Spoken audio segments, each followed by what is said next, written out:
the way I phrase it is to say the money that you want professionally managed, then our team would be a candidate for that money. But don't take that all away at once, or you're not going to be happy. And that will appear in the financial plan. It'll have their name on it. That's their portfolio, and I want them to make those decisions. I don't want them to unplug from that entirely. It's literally something they enjoy. And We intentionally maintain a small client base because we believe it is essential for us to deliver what you deserve: unparalleled personal service, open communication, and accessibility. This next guest is the founder or one of the wealth managers at this amazing wealth management firm. The reason why I wanted to have him on is because majority of you guys are going out there scaling your businesses and you have got some income rocking and rolling and you're figuring out, okay, how do I build out the foundation, wealth management strategies and estate planning and these questions that you may or may not be aware of. Well, that's the reason why I have this next guest on. He's been in the industry for many, many years. His primary objective is to assist you in becoming the best steward of your financial resources. That's it. And be able to, align the right clarity, goals and dreams, whatever you want, and making sure you're right in the right vehicle, on the right path, getting to that destination. Please welcome my next guest, the wealth advisor at Snider Financial Group, Sheldon Sweeney. How you doing today, Sheldon? excellent, excellent. Thanks so much. It's great to pop on your radar and get to have a conversation with you. Well, man, I'm looking forward to this conversation. And one of the things that I find your guys' approach is so interesting, and I love what your founder here was talking about in regards to really kind of making sure that, it's not that large, kind of run through numbers, quantity based. It's very quality based. It's really bringing those individuals. And you align with that thesis as well in regards to your approach. And let me ask you, Sheldon, when you're having these conversations with your clients, what have you noticed right now are some of the top things that people are just struggling with? And I'm not talking just like, financially, maybe it just might be holistically, because you guys do have that holistic approach. Yeah, thanks for that question. I sometimes will joke that I end up wearing more of the marriage counselor hat than I do the financial hat many times. So when you do go in with the holistic idea, like I'm gonna understand this person, I want to understand what it is that they really need. Do they is it even time for a financial advisor in their life? So typically, I'm helping people say no to my services. That's kind of my approach. But if they engage and they say no, this could be like, tell us more about what holistic financial planning, wealth management looks like. It unearths a lot of very personal subjects. So I've always felt humbled by the fact that people are willing to share both way beyond their finances, what's going on in their life. Do they have special needs kids like I do in my family, or do they have some concerns about entering retirement and being 24/7 under the roof with their spouse? Is that really going to work well? So it's fun to have a team approach as well in that environment. So it's definitely not all about me. We have a good sized service team, and our team, we work a lot on teams. So I think clients and potential clients, prospects, they pick up on that sense. I think the days of that one, advisor, the one hat guy, those are so long gone. You really need a robust team to meet clients' expectations today. Well, I love what you said there in regards to like almost a family therapist, right? And really helping them kind of, one of Yeah. the things I found interesting about human psychology is it doesn't matter. We've had a lot of individuals on talk about, wealth and different vehicles and different strategies and tactics, but it really comes down to kind of this human psychology. I'm just curious, when you're working with your Yeah. clients, how much does it rely on that, as in their behavior, or really making sure that they have the right, investments and strategies to make sure that it's still aligning with Yeah. what they enjoy doing. Maybe some people are very savers, they live below their means. Some people, they love to have that bass boat and they love to spend, and they're like, hey, I'm not going to take it with me, hmm so might as well spend it now. And so aligning your strategy to their behavior as well as their lifestyle.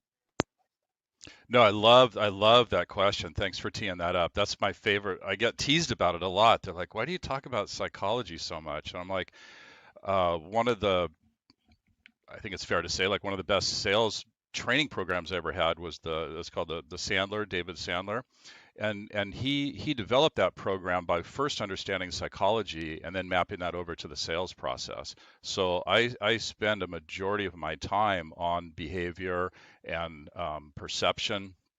So in any sales environment or relationship environment, it's that if perceptions aren't met, then problems happen. So when it comes to investing, really spending a lot of time on what is the real risk tolerance, what's going on in this person's belly. I'll talk a lot more about losses in a portfolio than gains. I want to find out what's that person's reaction to the loss of money, or what's going on in the family dynamic with money. I think our culture hasn't done a good job about allowing financial conversations around the dinner table in that family dynamic. So, what does mom and dad always says? Don't talk to strangers and don't talk to money. And then we get in sales and we got to go talk to strangers about money.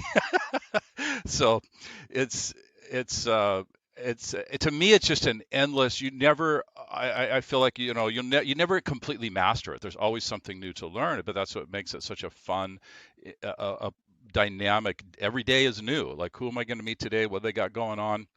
Let's get to the root problem of what they're really looking for. And many times it really doesn't have anything to do with money. It has to do with their relationship with money, or it has to do with what's going on in the broader family dynamic. So So how do you navigate that exactly? Because I do know, like from my own experience, I am a big spender, and I realized that very young when I was, younger, and even when I was scaling my business, I just knew I was a spender, right? I just love to spend, and so I had to ensure because of my behavior, I could change my behavior, but also it was a lot easier to implement systems and boundaries and processes in place to ensure that obviously I didn't have that temptation to just spend it, right? If I had a max of yeah, 10,000 on a credit card, okay, I'm going spending on this shit, And so the thing yeah, is really making sure, again, I love what you said in regards to perception, right? So hey, this vehicle, Bob and Alfred, this is good for you long term.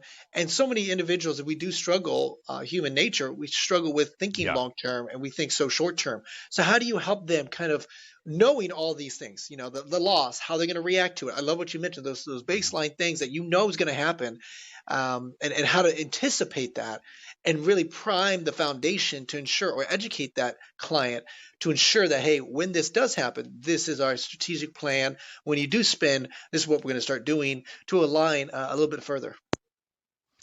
Yeah, thank you for that. I think that the just the old adage that when the student's ready, the teacher appears. So you can't make someone stay on a budget. I can't make a client do anything, right? I can just give guidance and suggestions. So, going back to the beginning of your question, to help someone get their head around, I think it's better to call it a spending plan than a budget. Whenever you say budget to someone, that's very depressing. That implies, limitations. But if you can have a spending plan, then it makes it feel more approachable.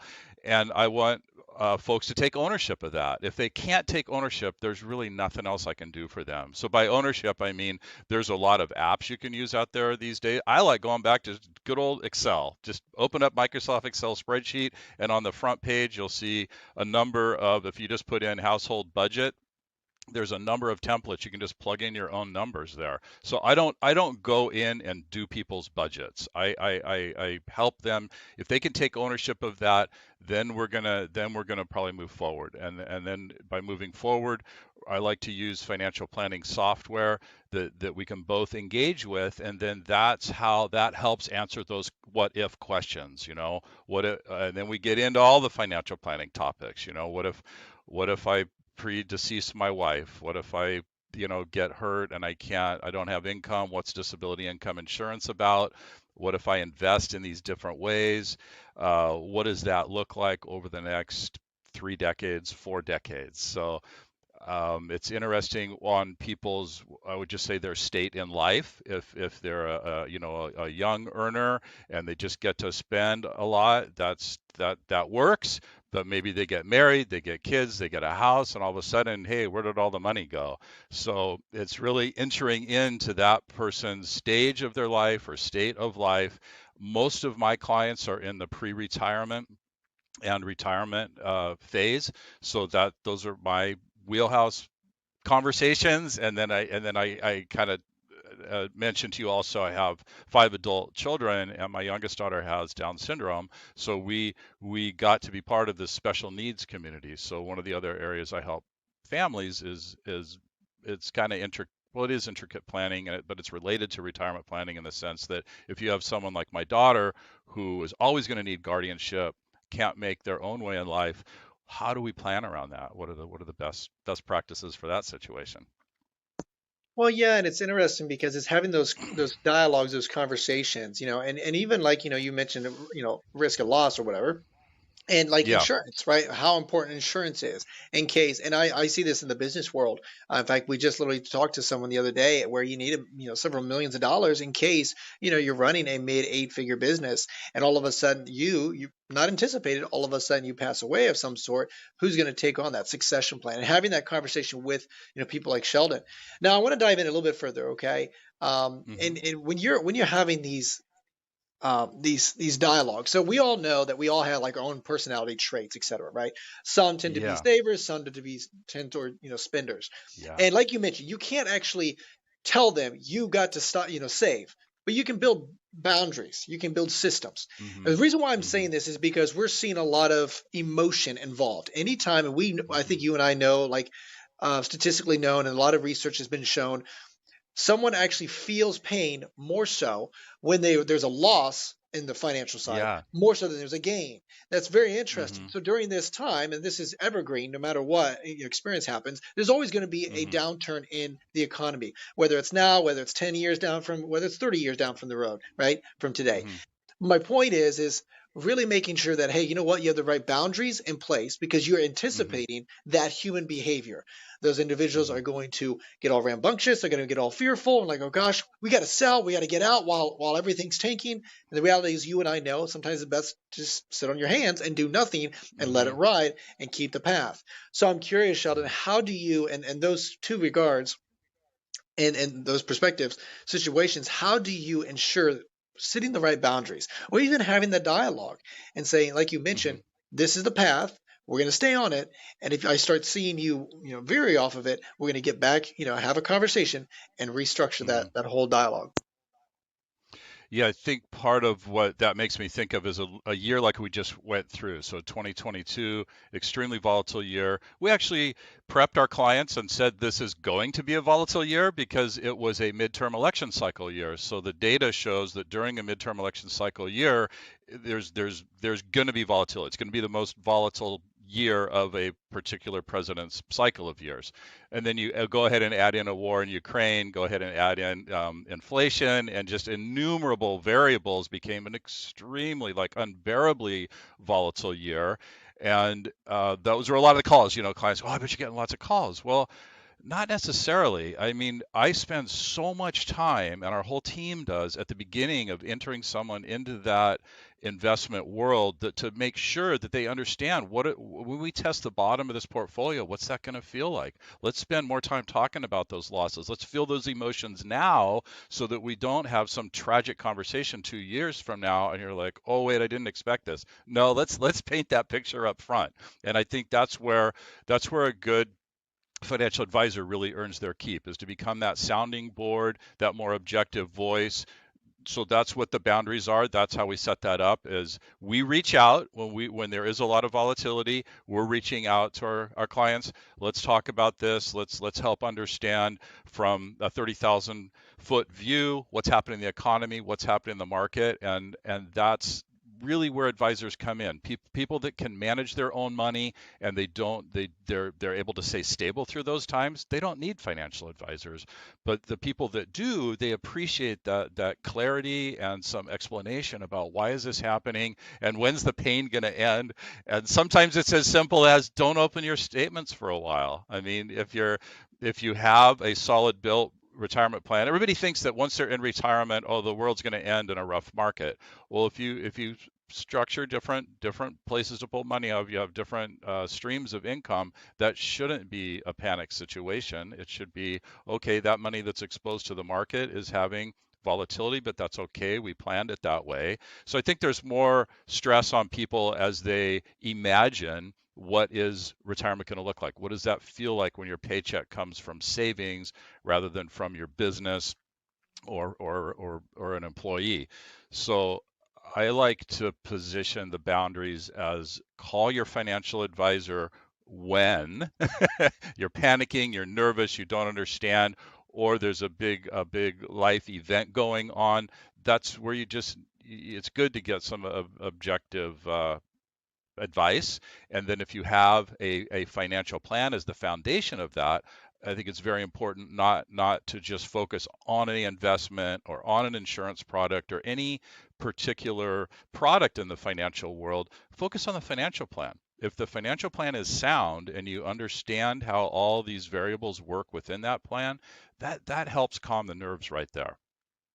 Could you give us a case study or a situation, and you don't have to say the names or the numbers or whatever, but maybe in a circumstance where you had client A and their strategy is drastically different than client B, and the Mhm. reality is you had to really contextualize it, and having that dialogue, having that conversation, and what I mean by that is I do know some individuals. We've kind of gotten away from that 60-40 split in the wealth management side of Mhm. things, portfolio. And we've started seeing a little bit more in private investing, alternative investing strategies, and that's what I found very interesting. Is it's up to the right trajectory. And so I wanted to ask you Mhm. in regards to you mentioned that those plans. 100% stick with your plans. Yeah, I'd love to get maybe a case study that you kind of work with, and this is the situation. This is how we went ahead and solved this. This is what was happening, and this is the solution, and this was the plan, the Mhm. strategy that we deploy for them. Yeah, so a couple come to mind. One comes to mind that I picked up from this client that they had a very low risk tolerance. They came in kind of moderate to low, so I was very concerned about as they transition. Now they're going to not be working anymore, full retirement scenario, and as we got and so the topic became around annuities. Should annuities be implemented for them to have a guaranteed source of income next to the market products? And they had a real adverse reaction to annuities. They're like, no, we don't want that. And I was like, all right, well, those are just meant to replicate like a stream of guaranteed money, like a pension or like Social Security. So if you're okay with market volatility, and I didn't think they were going to be, so we just went round and around about this. But now they've been in full retirement for 3 years, and they are actually in close to a 60-40 model type portfolio, and they're okay with that ride. So some of it, and yes, those portfolios got hammered last year. Bonds had their first negative year in ever, so that did not help those portfolios at all. But you could definitely look at alternatives. We tend not to be as much alternative. We're more mainstream in our model portfolios, or using annuities as that client is okay with them. But again, we're going to test all those really strong on the front end before we enter into any kind of a relationship. I think the reason annuities come to me, I came from that insurance side. So I came from more of the protection, the life insurance, the annuity background. So understanding how those can work in a financial plan, as opposed to someone coming into being a financial advisor just from investing. So those are two very distinct mindsets, and I feel like over time I've become more agnostic to the two. It's just understanding that person and then talking about what are the pros and cons of implementing a particular product. I will say that some of the folks that I've had in retirement for a long time that actually did have annuities to draw on, they that's a very stabilizing force for them. So we'll look at what is the foundation of the income they actually need. If that foundation is made up from some guaranteed income, including Social Security, then the market ups and downs aren't as impactful on those families. But to my surprise, and this goes towards how, as an advisor, you can't read minds, you can't second guess what someone's going to be okay with, and you have to just keep testing and digging deeper. I've been shocked about how comfortable people actually are with market volatility in retirement. And they'll do their check-ins. My door is always open. They can call me anytime. I'll reach out to them during times of market volatility. And I think that's what I see as the glue that keeps that relationship, communication.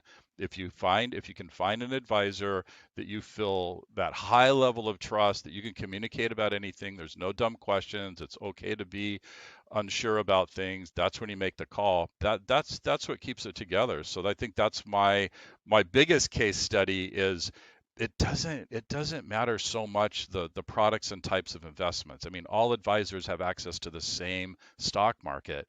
The relationship with the advisor is by far the biggest impact, right? Someone you can trust, someone who's transparent and you have easy access to. Well, Sheldon, you're saying something very powerful there because I remember when I saw my business, I was in a situation where I had the same wealth manager, and what I started realizing, and the same tax planner, and what I found very interesting is that I started, coming to them with ideas because I'm, on this podcast talking to amazing people like yourself. I'm like, hey, Oh, maybe this is a good yeah, strategy. Maybe this is, and so then I started realizing that they were not at the caliber, right, where they should be bringing, yeah, and I love what you mentioned, where you're just testing the water. Let's try this. Let's do this, but with the context of your risk, your age, where you're at, da da da, et cetera, certain criteria, and then always adjusting, always optimizing. So Sheldon, let's dive into that a yeah. little bit further. What do you see right now? And not, I don't want to keep it very like generic right now in today's market, like macro level, like evergreen kind of thing, where there's ways to optimize it. And what I mean by Mhm. this is like, okay, we've all heard, like obviously as you get older, you obviously adjust the portfolio. Do you recommend having these conversations or these this dialogue with your wealth manager every 6 months, maybe every 12 months or 18 months? And if so, what does that look like? And say, hey, Mhm. let's go ahead and allocate some towards bonds, stocks, and then maybe some annuities, or maybe let's go ahead and get into a little bit of alternative investing, and then that kind of Mhm. conversation as well, that dialogue. So again, I'm a big believer in, like you mentioned, optimizing, but what does that look like? Yeah, so I mean, I'm glad you got to figure out that the a certain advisor may have had limitations, and that happens for a lot of people. Those are super frank adult conversations you need to have with your advisor, and you may outgrow their skill set. So then you pivot over and find somebody else who can meet those needs, and I think that's what a good advisor should do is accept what is that client thinking, what could possibly work for them, and then just be honest, like, hey, we don't do that. Like, we don't do option trading in our office. That's just not something that's in our wheelhouse. I would recommend that to somebody else. But when you get into um, I don't agree with the sense that you need to dial everything back and become so conservative in retirement. This goes back to behavior again. My risk takers get really bummed when they feel like they're missing out on opportunity. So they want to be on 100%, stock, maybe even individual stock portfolios that we have. And if I put them in a conservative 50-50, they get super bumped. And we've made those transitions. One business owner I had, big liquidity event, and I said, you've had all your money in your business in the past. Now we're going to be in the market. Let's make sure you're okay. And he tested really high on risk, and I'm like, dude, I don't know if you even know what that means yet. Like, let's start conservative and then we'll pivot. So at 3 months in, he's like, what the hell? It's like this portfolio is not doing anything for me. I'm like, well, I wanted you to get a taste. Obviously we can. It's easy to switch portfolios, so let's get you more aggressive. So he's like 100% stock, and they hired him back as a consultant and all that. So now he's getting ready to be completely retired in the next couple of years. But man, he loves the ride. Like he is one who does not want to miss opportunities. So there should be no preconceived notions about what a person does in retirement, especially these days. A lot of people, retirement to them isn't mean they stop working. It means they're doing something else that they just literally enjoy, and they're not doing it for the money. And as far as how their portfolio or their money should be treated, if you go back to that financial plan and you can see the overall balance in there, it's okay to have some higher risk investments in there. There's nothing that says that you can't.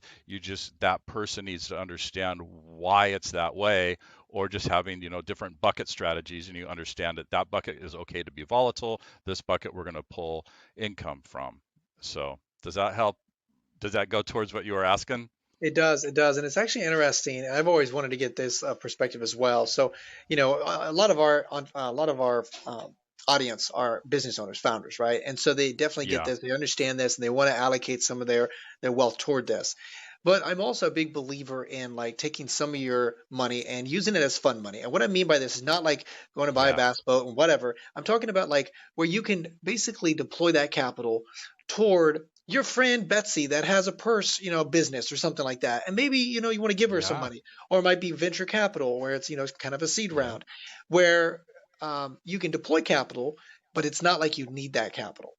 And Hmm. how do you have that conversation? What does that conversation look like? Do you first say, okay, well, let's go ahead and focus on building up these pillars, these foundations of your wealth, Hmm. and then let's go ahead and deploy some toward the bucket where it doesn't matter if it all drains out into nothing. So what Right. does that conversation look like? No, I love those conversations. That to me goes towards that entry level conversation I'd have with someone who says, should we engage in business together? Should I do I need a financial advisor? What does that look like? So if I guess I don't know if it's just in-house lingo. I think other advisors talk like this, but they're sort of the do-it-yourselfer crowd. And in my opinion, a do-it-yourselfer person will never be happy with an advisor. They don't want advice. They don't want someone telling them how to invest. They're very capable of doing it themselves. Sometimes in retirement they say, maybe I should outsource this, maybe I don't want to watch the market every day, and then it becomes a conversation that, okay, I think an advisor would fit in. But if I have someone like that, I will say, well, look, you've been managing your own money for a long time. I don't want 100% of that money. You'll go nuts. Like, that's not healthy for you. You should keep your own portfolio. You should manage your own portfolio. And if you want to do some venture capital, uh, you know, interactions with that, have at it. Like, that is your money that you're responsible for. The way I phrase it is to say, the money that you want professionally managed, then our team would be a candidate for that money. But don't take that all away at once, or you're not going to be happy. And that will appear in the financial plan. It'll have their name on it. That's their portfolio, and I want them to make those decisions. I don't want them to unplug from that entirely. It's literally something they enjoy. And so, to your question, if they drain that down 100%, I wouldn't have fiduciary responsibility for that particular portfolio. Well, the reason why I'm asking this is because I remember, and I saw this definitely within the last few years, interest rates were low, and they were like, "Wow, Hmm. this is amazing. I'm going to go in and refinance, right? Because we're seeing Yeah. the price of my house going up. What if I'm going to go to refi, and then what if I'll take that money?" And they started deploying it toward things that were really not, Hmm. asset producing, right? And we were just Yeah. throwing money. And I saw not everybody. Some people were deploying capital to building their whatever, and cool, that's fantastic. I'm saying like Hmm. some that were just not strategic with it. And so now they have a lot more. They still got a good interest rate in that situation. However, though, now they don't have anything to show for. And I found this very Yeah. interesting conversation because that's why I wanted to ask, like, so let me ask you, like, Hmm. we talked about the 60-40 split. Okay, cool portfolio, maybe a few toward alternative investing or whatever. But Yeah. do you recommend, or obviously you can't recommend, but like having the conversation, the dialogue with your clients in regards to, okay, hey, this has to happen first, and then we're going to go ahead and take maybe a portion of this. And then what happens is if you run out of money, you don't get more until obviously the Hmm. next year or the year after that. Like, so certain boundaries to put in play to ensure that, hey, they're not going out there refinancing something and then shoving it because, oh, I believe in this so Yeah. much. And that emotion, right? Making sure that emotion doesn't get involved with their decision making.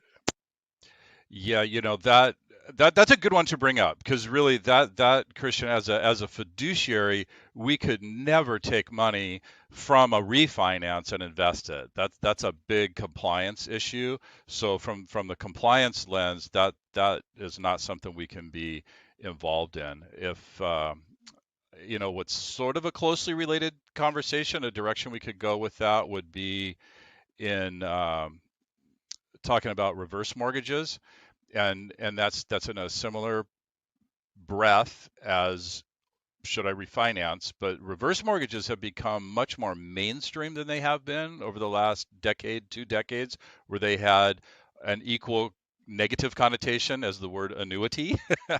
But in a lot of the financial studies that have happened, especially over the last 8 years, it's become a much more mainstream go-to early in retirement. If someone wants to retire early, let's have a conversation if a reverse mortgage might be part of that secure income for that person to layer to be that foundational piece rather than a reverse mortgage as a last ditch effort because the shit hit the fan and I have got no options.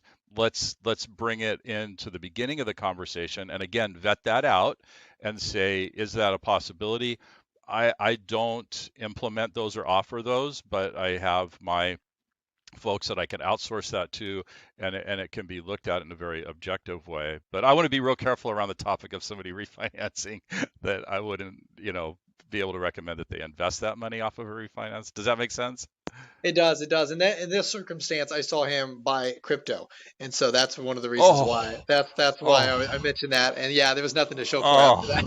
that. Ouch, But ouch. Yeah, yeah, that's like in our shop, the whole, we would never went in the crypto direction. I guess another showing how conservative we are, but yeah, we recommended against that. So that's like my worst nightmare is somebody refinancing and throwing into something as risky as crypto. That would be like, whoa. I would probably say I'm not sure we're a good fit to work with one another. I'm not going to be in that headspace. well, that's why I wanted to ask, that conversation, because to me, I believe in hard stops, right? Stop losses, Yeah. where it's like, okay, at some point I gotta, and and you just put yourself a boundary. So anyways, I appreciate you Yeah. kind of sharing that a little bit in regards to kind of when people are, get some money, we're deploying it. And then if you Yeah. don't see anything producing some result in a period of time, you're gonna pull that money and resources and you stop funding that, et cetera. I want to ask you a Mhm. little bit on um, when you're building these conversations a little bit, okay, and I found this very interesting. I was talking to someone the other day about this, and we were talking about how really the alternative investing space is really exploding. Now, I know you guys don't dive into that too much, but I'm Mhm. a big believer in also mitigating the risk through insurance, and other Mhm. products to Mhm. ensure this, worst case scenario. I don't want to dive too much into insurance because it gets into the technical side of things, but I do want to ask you, like, Yeah. what are you seeing in regards to, the typical term versus whole life and so forth? And again, it's very contextual depending upon that person. But I would love to get your response on that. Yes. So yeah, without going overboard on, I always preface insurance conversations for people like, okay, your eyes are going to roll, you're going to fall asleep, but it's at its basic sense. If someone especially depends what they want the insurance for. So that's kind of the premise of any insurance conversation. I'll look at what they already own and be like, why do you own that? Like, why do you have that term product? And then you get a sense of what they think that's about. So something like a good term insurance is good for usually covering something like replacing income. So that would be the larger amount of coverage, in the millions of coverage using term. And then when you get into the permanent products, whether it's whole life or a universal policy that actually has cash value in it, then you can start incorporating concepts that could tie into retirement planning as an alternative bucket, and that Christian, really, that is an alternative asset class. Is if you have using a permanent life product that has cash value in it.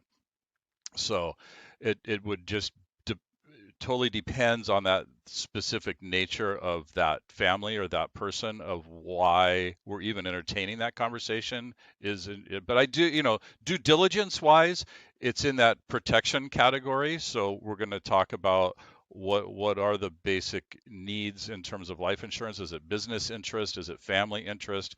Is it estate planning interest where we want to use it to pass on to other generations?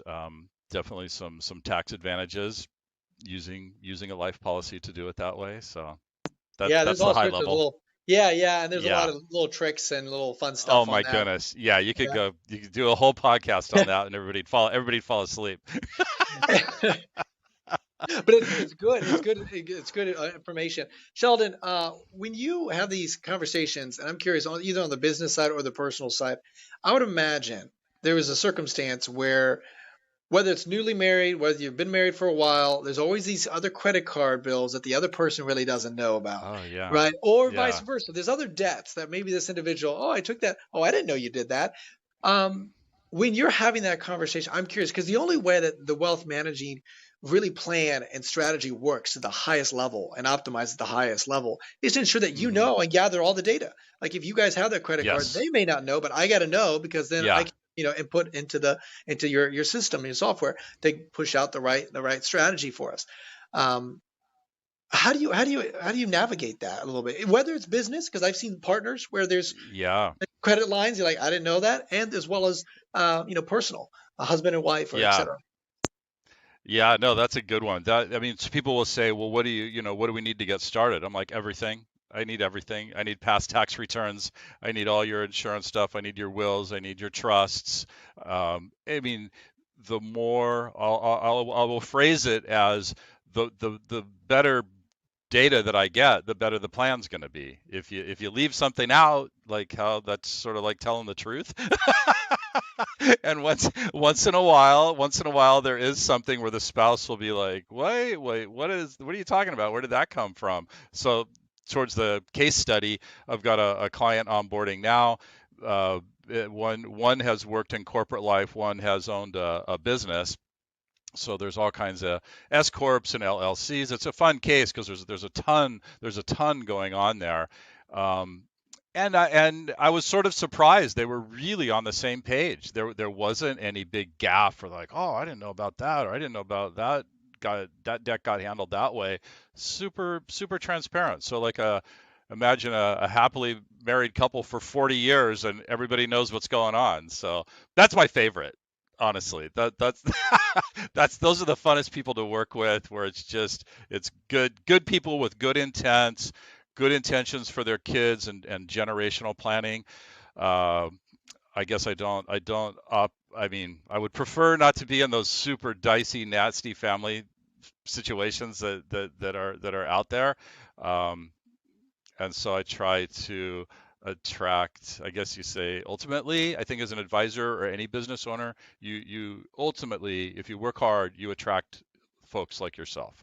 So that's kind of my goal, is to be in the conversations where everyone's coming in with a good intent, they're 100% honest, and they just are looking for good advice to uh, optimize their life and their family finances.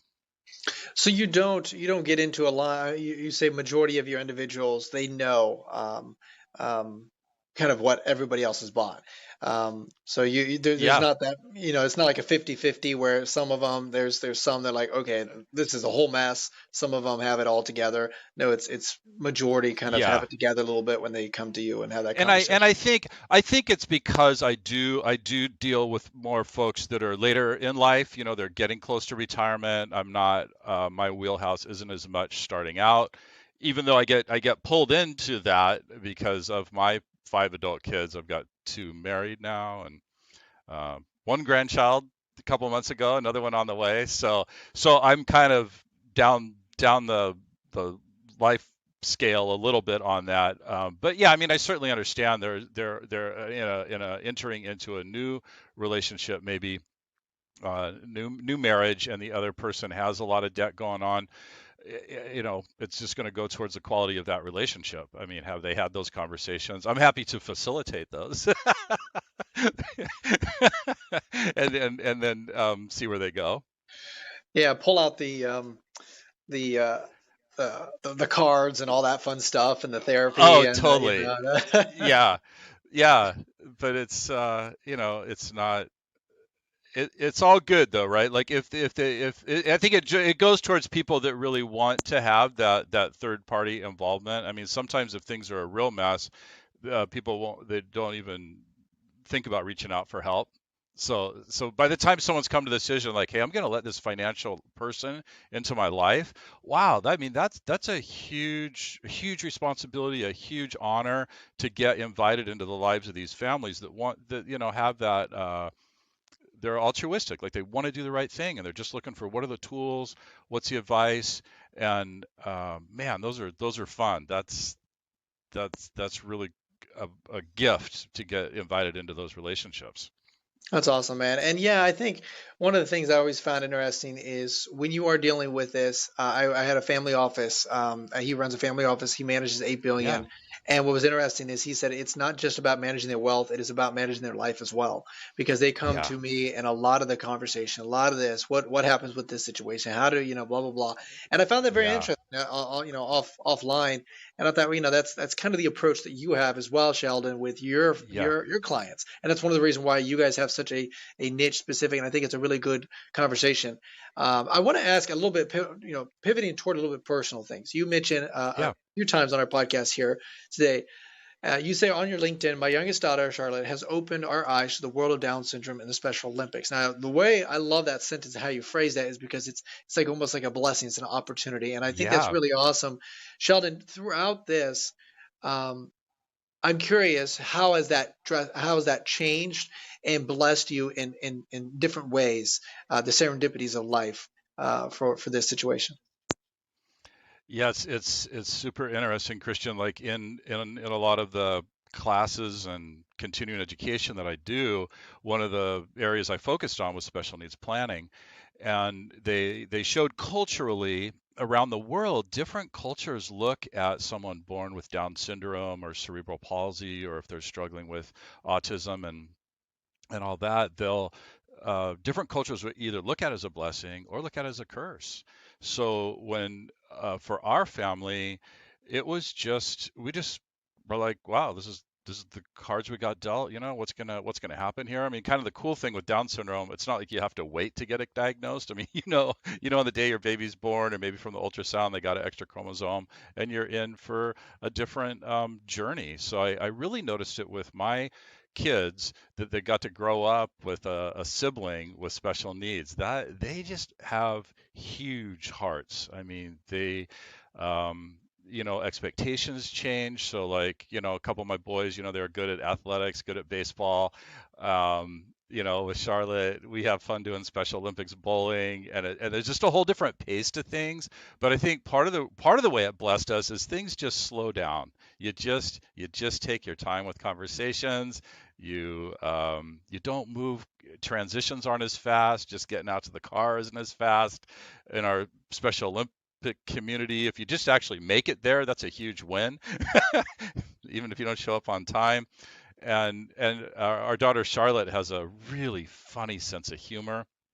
So she's like fun to hang out with. Like her and I'll hang out a lot on the weekends and do different activities. She's really good at this matching game where if you put a bunch of cards on the table and you flip them up, I said, I don't, and you got to remember where these things are. And she always ropes me into these Disney princess ones where they kind of all look the same to me except for their hair color. And she'll never give me a break, man. She routinely kicks my butt in the Disney princess matching game.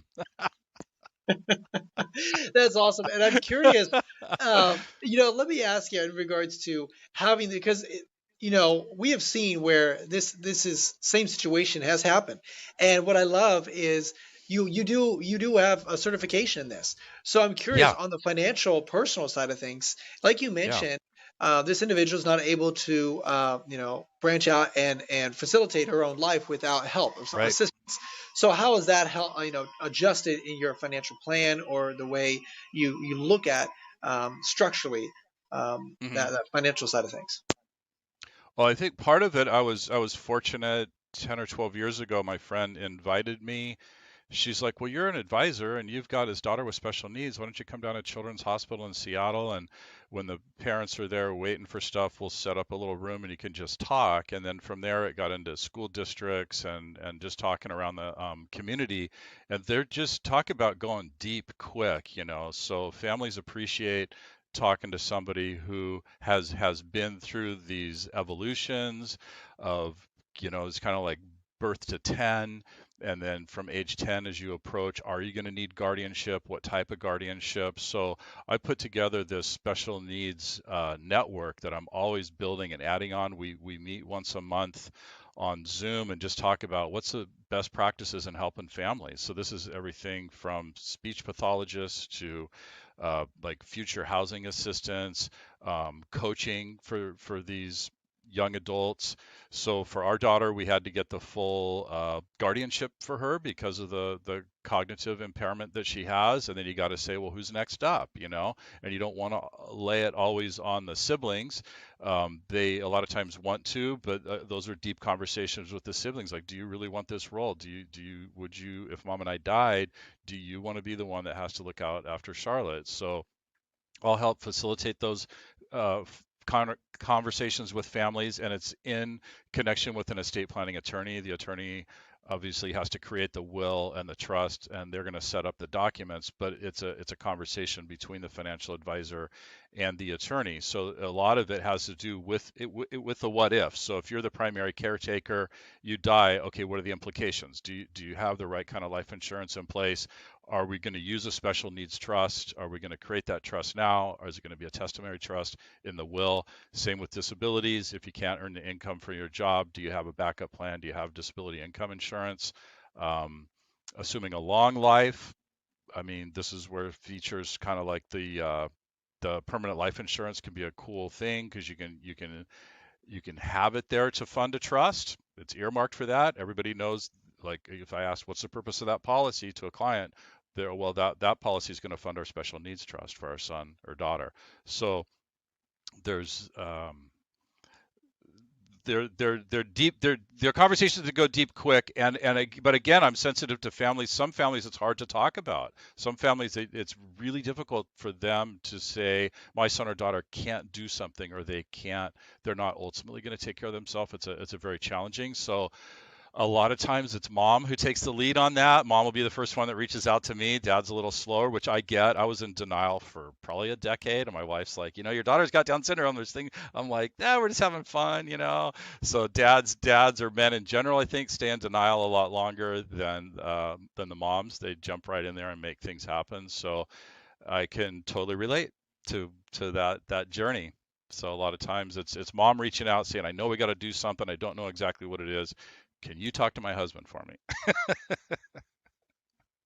But do you find that it's almost easier as well in that situation here to have like another third person, right? That can just facilitate those questions, facilitate those right responses, and like you mentioned, build a strategic plan because there are certain tough situations, and I'm Yeah, my parents are getting to that age where they're like, hey, what happens if we pass away? And nobody wants to talk about yeah, their I parents know. passing away, but it's nice to have it and have someone to be able to facilitate it so it becomes non-emotional. You can come at it Right. logically and say, okay, well, this is the situation, and this is, this is what we're going to do, and this is the plan. And hmm if this changes, then we, divert and pivot from this way. Have you found that that's been most effective?